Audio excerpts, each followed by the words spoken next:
नमस्कार, आप देख रहे हैं IBC 24। मैं हूं आपके साथ विजय कुमार पंड्या। 7 बजे की इस बुलेटिन में आप सभी का स्वागत है। सबसे पहले बात मध्य प्रदेश की।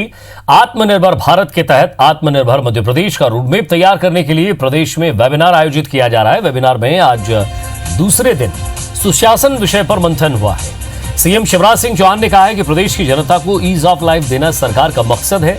आम आदमी की जिंदगी सरल हो, उसे किसी दफ्तर के चक्कर ना लगाना पड़े, यही सुशासन है। और इसे लागू करने के लिए प्रदेश में अब तक जो काम हुआ है उसे तकनीकी सहयोग से और बेहतर करने की क्रियान्वयन को आगे बढ़ाना है। सीएम ने कहा है कि पीएम मोदी के आह्वान पर कोरोना की चुनौती को अवसर में बदलने की जरूरत है। प्रदेश इस दिशा में काम कर रहा है। उन्होंने ये भी कहा कि सुशासन के लिए जरूरी है कि प्रत्येक विभाग के ऊपर लक्ष्य निर्धारित हो और हर तिमाही में बजट का सदुपयोग होता रहे।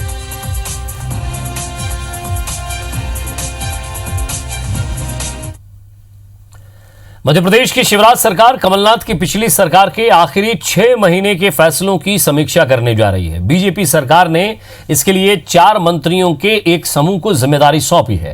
हालांकि शिवराज सरकार के इस फैसले का विरोध कांग्रेस ने किया है। कांग्रेस की ही कमलनाथ सरकार में पीडब्ल्यूडी मंत्री रहे सज्जन सिंह वर्मा ने कहा है कि बीजेपी सरकार दुर्भावनापूर्ण तरीके से कमलनाथ सरकार के जनहितैषी फैसलों को पलट रही है। दरअसल कमलनाथ सरकार ने मैयर, चांचौड़ा और नागदा को जिला बनाने का ऐलान मार्च महीने में किया था और पूर्व मंत्री सज्जन सिंह वर्मा का कहना है कि बीजेपी सरकार अब इन जिलों का गठन नहीं होने देगी। उधर बीजेपी सरकार के मंत्री भूपेंद्र सिंह का कहना है कि शिवराज सरकार जनहितैषी फैसलों को नहीं बदलेगी, जबकि सिर्फ उन फैसलों पर ही कार्रवाई होगी जिनमें गड़बड़ियों की दुर्गंध आती है। मैं उनसे ये अनुरोध करता हूं कि आपके 15 साल के निर्णयों पर तो आप दृष्टिपात करें। गरीबों को 600 रुपये हमने दिया, किसानों का कर्ज माफ़ किया। किस बात की समीक्षा करेंगे? कोई व्यापक घोटाला तो हुआ नहीं, कोई ट्रेंडिंग घोटाला हुआ नहीं, सिंचाई में कोई घोटाला हुआ नहीं। तो जांच करना चाहे पूरी सरकार लगा दें, शिवराज खुद मुखिया बन जाए। जब सत्ता का परिवर्तन होता है तो निश्चित रूप से जो सरकार सत्ता में आती है उसको पुराने कार्यों की समीक्षा हमेशा करना चाहिए।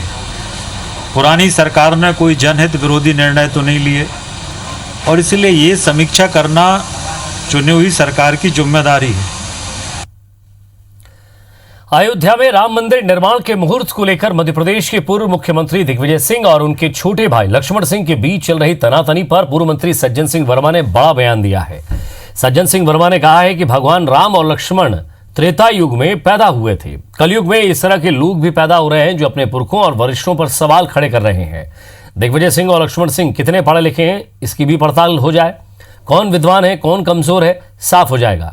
आपको बता दें कि लक्ष्मण सिंह ने दिग्विजय सिंह को नसीहत देते हुए कहा था कि राम मंदिर निर्माण का मुहूर्त बताने वाले दिग्विजय सिंह कौन है, ये काम साधु संतों का है। उधर बीजेपी सरकार के नगरीय प्रशासन मंत्री भूपेंद्र सिंह ने दिग्विजय सिंह और लक्ष्मण सिंह के बीच चल रही तनातनी पर कहा कि कांग्रेस पार्टी नहीं बल्कि एक गिरोह है और प्राइवेट लिमिटेड कंपनी है। हर गिरोह के अपने सरगना है, सरगनाओं के इशारों पर गिरोह काम करता है। भगवान श्री राम और लक्ष्मण त्रेता युग में पैदा हुए थे। अब कलयुग है, कलयुग में उस तरह के लोग भी पैदा हो रहे हैं जो अपने पुरखों पे, अपने वरिष्ठों पे प्रश्न चिन्ह लगा रहे हैं। तो मेरा तो अनुरोध है कि दिग्विजय सिंह जी कहाँ तक पड़े हुए हैं और लक्ष्मण सिंह जी कहाँ तक पड़े हुए हैं, ये ज़रूर अपन खोजबीन कर ले तो पता चल जाएगा कि कौन विद्वान है और कौन कमज़ोर विद्वान है। कांग्रेस कोई पार्टी नहीं है, ना उसकी कोई विचारधारा है, ना उसका कोई संगठन है। कांग्रेस एक व्यक्तियों का गिरोह है। मध्य प्रदेश के पूर्व मंत्री जीतू पटवारी ने सिंधिया पर बड़ा हमला बोला है। उन्होंने सिंधिया को लापरवाह जनप्रतिनिधि करार देते हुए उनसे 2 सवाल पूछे हैं। उन्होंने कहा है कि सिंधिया ने 2 मुद्दों पर सड़क पर उतरने का ऐलान किया था, किसानों की कर्ज माफी और अतिथि विद्वानों का नियमितीकरण, और फिर सिंधिया ने कांग्रेस की सरकार गिरा दी। लेकिन ये दोनों मांग अब तक क्यों पूरी नहीं हुई? आखिरी दोनों मुद्दों पर सिंधिया मौन क्यों है? जीतू पटवारी ने आरोप लगाया कि सिंधिया अपने हितों को साधकर राज्यसभा सांसद बन गए, समर्थकों को मंत्री बना दिया और जनता की भावना की हत्या कर ट्विटर के माध्यम से सरकार चला रहे हैं। उन्होंने सिंधिया को एक लापरवाह जनप्रतिनिधि बताते हुए कहा है कि जनता अब जल्द ही इसका जवाब देगी। तो अब उनने 2 मुद्दों के लिए सड़क पे आने की बात की थी। किसानों का कर्ज माफ़ होना चाहिए और अतिथि शिक्षक, अतिथि विद्वानों का नियमितीकरण होना चाहिए। दोनों पे मौन है। अपना हित साधा और खुद राज्यसभा मेंबर बन गए, अपने लोगों को मंत्री बनवा दिया और अब ट्विटर से सरकार को संदेश देते हैं। लापरवाह जनप्रतिनिधि क्या होता है, उसका व्यवहार है जो ज्योतिरादित्य सिंधिया निभा रहे हैं। और इधर मध्य प्रदेश में 27 सीटों पर होने वाले उपचुनाव में कांग्रेस के बागियों की मुश्किलें बढ़ सकती हैं, खासकर ग्वालियर चंबल की 16 सीटों पर। दरअसल कांग्रेस के बागियों की बीजेपी में एंट्री के बाद बीजेपी के कई नेताओं को उनकी सियासी जमीन खिसकने का डर है। यह बताया जा रहा है कि बीजेपी के कुछ नेता कांग्रेस के संपर्क में हैं। यह भी बताया जा रहा है कि कुछ नेताओं ने प्रदेश कांग्रेस अध्यक्ष कमलनाथ से मुलाकात कर टिकट की शर्त रख दी है। हालांकि अभी इस पर सहमति नहीं बनी है। कांग्रेस उन्हें हर तरह से परखने में लगी हुई है। इधर कांग्रेस की नजर बीजेपी संगठन से नाराज चल रहे नेताओं पर है।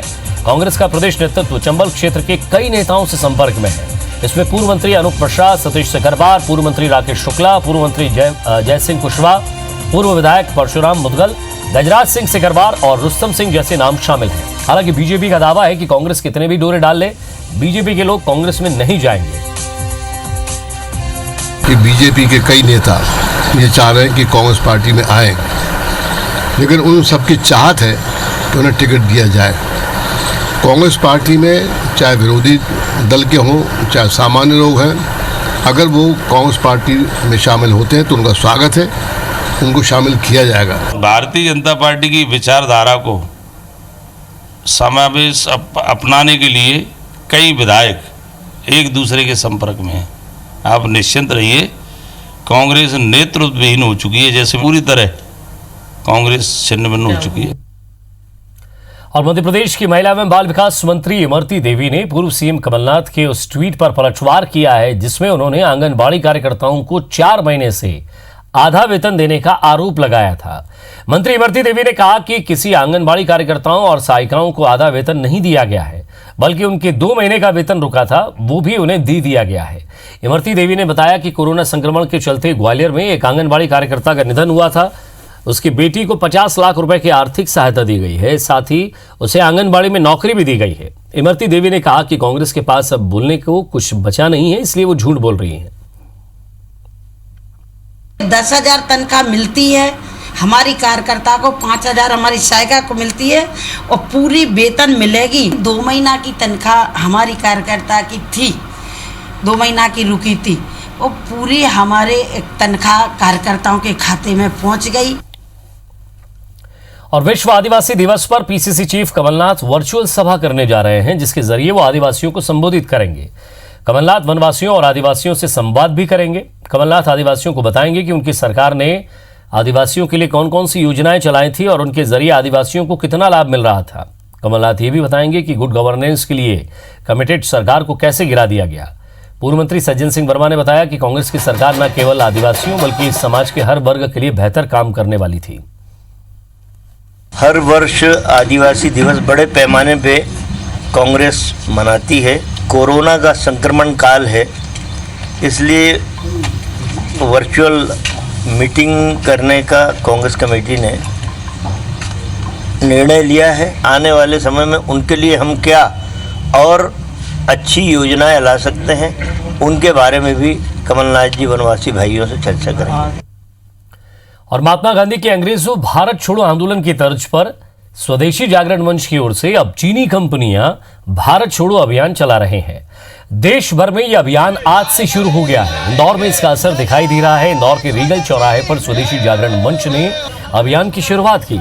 पदाधिकारियों का कहना है कि अगर देशवासी चाइनीज उत्पादों का उपयोग करना बंद कर दे और चीनी कंपनियों का भारत से विरोध कर दिया जाए तो निश्चित चीन की अर्थव्यवस्था चरमरा जाएगी। स्वदेशी वस्तुओं को अपनाना देश के सैनिकों के सम्मान को बढ़ाएगा। वहीं चीनी सामानों का बायकॉट करके अर्थव्यवस्था को नुकसान पहुंचाने से चीन के आतंकवादियों पर लगाए जा रहे पैसों का भी खात्मा होगा। आपको बता दें कि देश भर में भारतीय सीमा में चीनी हस्तक्षेप के बाद से ही चीन के प्रति आक्रोश बना हुआ है और देश भर में चीन के खिलाफ विरोध प्रदर्शन जारी है। जो हमारा अभियान स्वदेशी का अभियान है और स्वदेशी के सभी कार्यकर्ता इसमें लगे हुए हैं। पूरे भारत में यह अभियान है कि जो भी चाइना की कंपनी है उनको गो बैक वापस चाइना भेजा जाए। और समग्र हिंदू समाज से और पूरे भारत के नागरिकों से अपील करता हूं कि कोई किसी प्रकार का चाइना का सामान नहीं खरीदे। बासमती के जीआई टैग को लेकर मध्य प्रदेश और पंजाब आमने सामने हैं और इस पर राजनीति भी गर्मा गई है। इस बीच बासमती की पैदावार करने वाले मध्य प्रदेश के किसानों का नुकसान हो रहा है। प्रदेश के किसान हरियाणा और पंजाब के व्यापारियों को मजबूरी में अपना बेशकीमती बासमती चावल सस्ते दाम पर बेचने को मजबूर है। पंजाब और हरियाणा के निर्यातक मध्य प्रदेश के बासमती चावल खरीदकर ऊंचे दामों पर बेचकर मुनाफा कमा रहे हैं, जबकि प्रदेश के किसानों को प्रति क्विंटल महज 2000 से लेकर 2500 रुपए ही मिल पा रहे हैं। ऐसे किसानों को लागत मूल्य भी नहीं मिल पा रहा है। ऐसे में किसानों का कहना है कि मध्य प्रदेश के बासमती चावल को जीआई टैग मिल जाता है तो यहाँ के किसानों को लाभ होगा। किसानों का कहना है कि सरकार चाहे तो सब हो सकता है।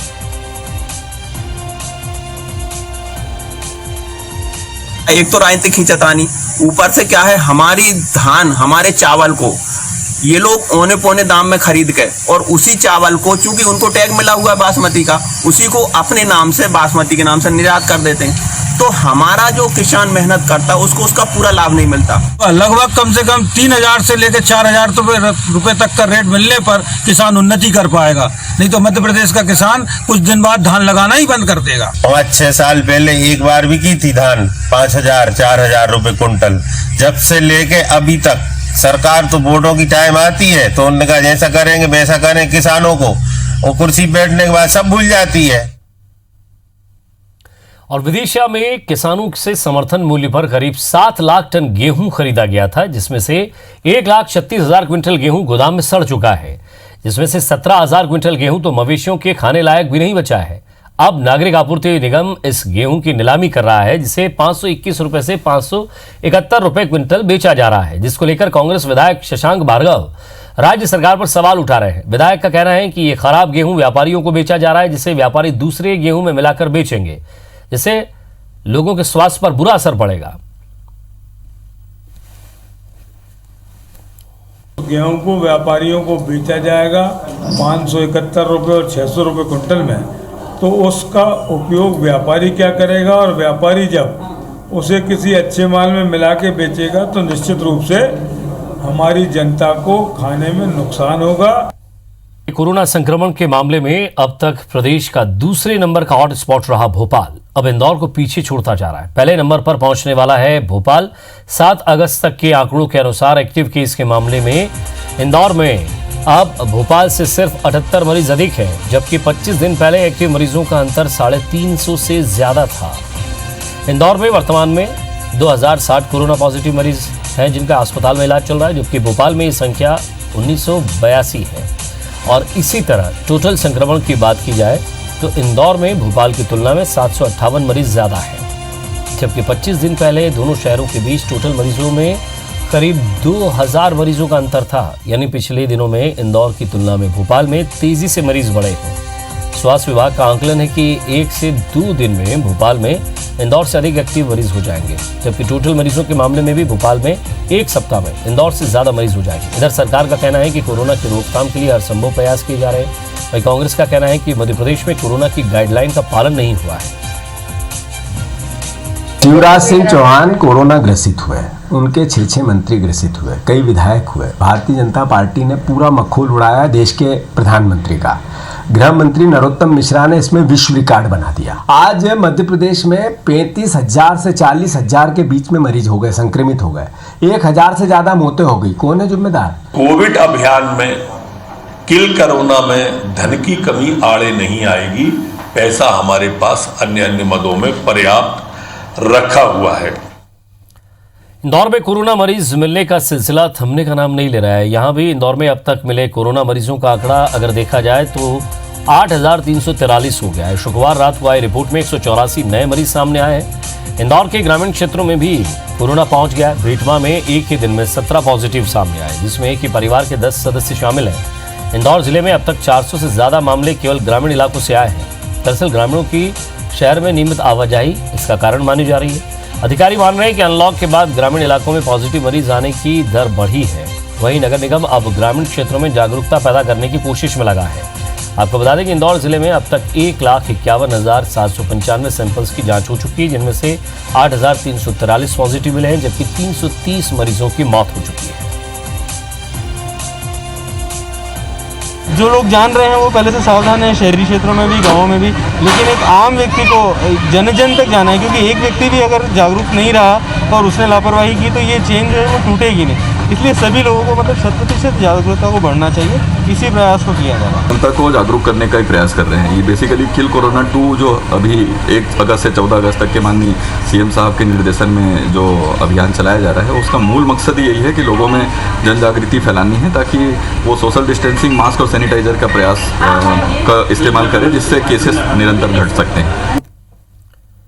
कोरोना संकट के दौरान नेताजी सुभाष चंद्र बोस मेडिकल कॉलेज के 122 इंटर्न डॉक्टर्स हड़ताल पर चले गए हैं। इंटर्न डॉक्टर्स का कहना है कि मरीजों के इलाज के दौरान ग्लव्स, मास्क, पीपी किट और सैनिटाइजर नहीं दिया जा रहा है। उन्हें जान जोखिम में डालकर इलाज करना पड़ रहा है। साथ ही 4 महीने से स्टाइपेंड न मिलने और वार्ड में ड्यूटी करने के बाद 7 दिन के लिए क्वारंटाइन होने की भी अनुमति नहीं दी जा रही है। ऐसे में कई डॉक्टर्स कोरोना का शिकार हो चुके हैं और 40 से अधिक क्वारंटाइन हो गए हैं। इंटर्न डॉक्टर्स ने मांग को लेकर कॉलेज की डीन को पत्र सौंपा है। इंटर्न्स डॉक्टरों को यहाँ पे काम करवाते हैं, बट उनको बेसिक जो रिक्वायरमेंट है, पीपी किट, मास्क, ग्लव्स, ये बिल्कुल ही प्रोवाइड नहीं किए जा रहे हैं। उसके बावजूद भी उनके मना करने के बाद भी उनको बोला जाता है कि आप बिना पीपी किट के, बिना ग्लव्स के इनके काम करना आपको, जो कि गलत है। इंदौर के 2 पुलिस अधिकारियों सहित प्रदेश के दूसरे पुलिस अधिकारियों के सोशल मीडिया अकाउंट को हैक कर लोगों से पैसों की वसूली करने का मामला सामने आया है। शहर सहित पूरे प्रदेश में एक ऐसा गैंग सक्रिय हो गया है जो लॉकडाउन में जरूरतमंदों की मदद के लिए लोगों से पैसों की मांग कर रहा है। आरोपी फेसबुक, ट्विटर और इंस्टाग्राम आईडी को हैक करके लोगों से पैसा मांग रहे हैं। कुछ लोग इनके बहकावे में आकर मदद के लिए पैसे भी दे रहे हैं। इंदौर की साइबर सेल को ऐसे 2 दर्जन से भी ज्यादा मामले मिले हैं जिनकी पड़ताल की जा रही है। लगातार ये काफ़ी कॉमन हो गया है और इस तरह के लोग काफ़ी शिकार हो रहे हैं इस ठगी का। तो सबसे पहले तो ये है कि किसी भी तरीके से अगर कोई व्यक्ति मैसेज, अगर फ्रेंड अगर फेसबुक को अकाउंट को हैक भी कर लिया जाता है और आपका मैसेज आता है, तो ऑनलाइन ट्रांसफ़र पैसा तब तक ना करें जब तक कि वो वेरीफाइड ना हो जाए कि ये उसी व्यक्ति ने ही मांगा है। बैतूल के सरकारी स्कूलों में बांटी जाने वाली किताबों के ताप्ती नदी में बहने के मामले में डीपीसी का बयान सामने आया है। डीपीसी का कहना है कि चांदू और धामिया हाई स्कूल में पहुंची किताबों की जांच कराई जा रही है। जिनकी मात्रा में किताबें दी जा रही थी वहां उतनी संख्या में उपलब्ध हुई। इस तरह से किताबों के बह जाने का मामला सामने नहीं आया है। कुछ किताबें गीली हुई है लेकिन बाकी सब सुरक्षित है। आपको बता दें कि बीती दिनों ट्रैक्टर ट्रॉली में किताबें ले जा रहे एक ट्रैक्टर को नदी में फंसने के कारण वहाँ किताबें उसकी बह गई थी और ये तस्वीर जो आप अपने टेलीविजन स्क्रीन पर देख रहे हैं वो सामने आई थी। हालांकि ट्रैक्टर को जेसीबी की मदद से बाहर निकाला गया। क्षेत्र के लोग कितना परेशान होते हो।